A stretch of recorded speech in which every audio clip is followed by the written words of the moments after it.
श्री राम यत्र योगेश्वर कृष्ण यत्र पार्थो धनुर्धरे तत्र शरीर विजयो भूतिर्दुर्वा नीतिर्ममः। जहाँ योगेश्वर श्री कृष्ण है और जहाँ धनुर्धर पार्थ है वहीं विजय लक्ष्मी कल्याण और शाश्वत नीति है, ऐसा मेरा अभिप्राय है। ऐसा भी महर्षि व्यास ने गीता के अंतिम श्लोक में संजय के मुंह से कहलाया है। योगेश्वर कृष्ण यानी ईश कृपा और धनुर्धर पार्थ यानी मानव प्रयत्न, इन दोनों का जहाँ सुयोग हो वहाँ क्या असंभव होगा।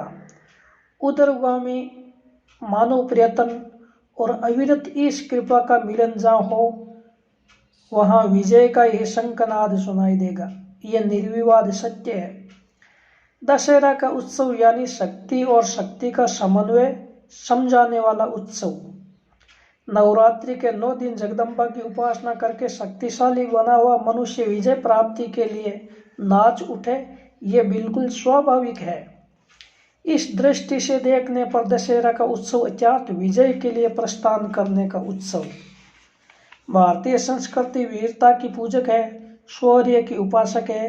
व्यक्ति और समाज के रक्त में वीरता प्रकट हो इसलिए दशहरा का उत्सव रखा गया। यदि युद्ध अनिवार्य हो तो शत्रु के आक्रमण की राह न देखकर उस पर आक्रमण कर उसका पराभव करना ही कुशल राजनीति है।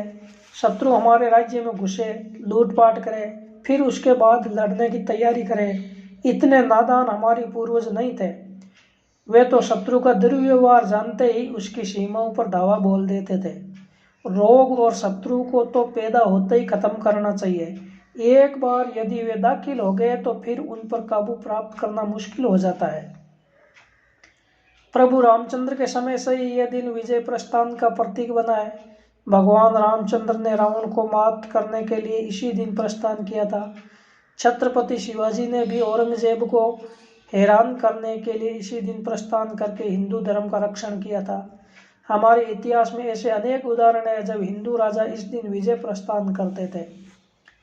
वर्षा की कृपा से मानव धन्य धान्य से समृद्ध हुआ हो, उसका मई आनंद से पूर्ण हो, नस नस में उत्साह के फव्वारे उछलते हो, तब उसे विजय प्रस्थान करने का मन होना स्वाभाविक है।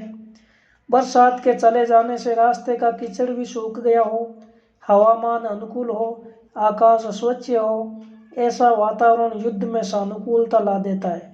9 दिन जगदम्बा की उपासना करके प्राप्त की हुई शक्ति भी शत्रु का संहार करने की प्रेरणा देती रहती है। शमी पूजा। रघु राजा को भी सीमा उल्लंघन करने का प्रसंग आया था। रघु राजा के पास वर्तंतु शिष्य कोच आश्रम के लिए गुरु दक्षिणा के रूप में सुवर्ण की 14 करोड़ मुद्रा लेने के लिए आया था। सर्व दक्षिणा दान देकर शरद के मेघ की तरह रघु राजा संपत्तिहीन बन गया था। रघु राजा को लगा कि एक वेद विद्या वर्त स्नातक गुरु दक्षिणा के लिए आकर खाली हाथों मेरे आंगन से वापस लौटे तो मेरी 7 पीढ़ियां लज्जित होगी। यह अपयश मैं नहीं लूंगा। रघु ने कुबेर जो हमेशा धन संग्रह कर ही बैठा था उसको सीमा उल्लंघन का अल्टीमेटम दिखा दिया। घबराकर कुबेर ने शमी वृक्ष पर स्वर्ण मुद्राओं की वर्षा की। शमी वृक्ष ने वैभव दिया, इससे उसका पूजन होने लगा। पांडु ने अपने दिव्य अस्त्र शमी वृक्ष पर छिपा रखे थे, इससे भी उसका माध्यम शमी वृक्ष का बढ़ा है। रघु ने शमी वृक्ष पर वर्षा के रूप में पड़ी हुई स्वर्ण की मुद्राएं कोच को दे दी और 14 करोड़ से ज्यादा मैं नहीं लूंगा, ऐसा कोच ने कहा, आग्रह रखा। और तेरे निमित्त ही आई है, इसलिए शेष मेरे कोष में नहीं रखी जाएगी, ऐसा भी आग्रह रघु ने भी रख दिया। रघु ने कहा कि ये तेरे लिए मंगाई है इसलिए मैं नहीं रखूंगा, और कोच ने कहा 14 करोड़ से ज्यादा मैं नहीं लूंगा। वैभव न लेने का आग्रह सिर्फ भारत में देखने को मिलता है। शेष स्वर्ण मुद्राएं लोगों द्वारा लुटा दी गई। स्वर्ण मुद्राओं के प्रतीक के रूप में आज भी शमी पूजन के बाद शमी के पत्ते परस्पर एक दूसरे को देते हैं। दशहरे के दिन शमी यानी खेजड़ी। जो वैभव मिला है वह मैं अकेला नहीं भोगूंगा, हम साथ में भोगेंगे, हम बांट कर खाएंगे, ऐसा उदार हमारा भाव है भारत का। दशहरा का दिन यानी समाज में रही दीन हीन लाचार और भोग की वृत्ति को श्रृंगारने के लिए कटिबद्ध होने का दिन है। यह धन और वैभव को बांटकर भोगने का दिन है दशहरा। बाह्य शत्रु के साथ साथ अंदर बैठे षड रिपु पर विजय प्राप्त करने के लिए कृत निश्चय बनने का दिन है यह। दशहरा यानी वीरता का वैभव, शौर्य का श्रृंगार और पराक्रम की पूजा। दशहरा यानी भक्ति और शक्ति का पवित्र मिलन। यह है दशहरा का महत्व है। श्री राम।